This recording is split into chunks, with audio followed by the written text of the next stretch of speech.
नमस्कार शेतकरी मित्रांनो.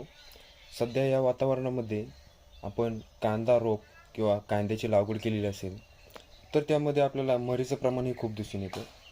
तर ते मर ही जागेवर स्टॉप करण्यासाठी आपल्याला हे बुरशीनाशके पाण्यामधून किंवा पंपाद्वारे वरून फवारायचे आहेत. त्यामध्ये आपण बायर कंपनीचं एलिट हे बुरशीनाशक अत्यंत छान रिझल्ट देणारे बुरशीनाशक असणार आहे. मर रोग जागेवर स्टॉप करणारे हे बुरशीनाशक असणार आहे.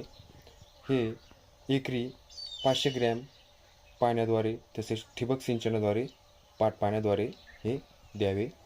तसेच पंपाद्वारे 30 ते 40 ग्रॅम प्रतिपंपासाठी वापरायचे आहे. त्यानंतर ॲडव्हान्स पेस्टिसाईडचे मॅट्रिक्स हे सुद्धा अत्यंत छान रिझल्ट देणारे बुरशीनाशक असणार आहे. याचे प्रमाण हे एकरी 500 ग्रॅम असणार आहे. अत्यंत छान रिझल्ट देणारी ही बुरशीनाशके आहेत.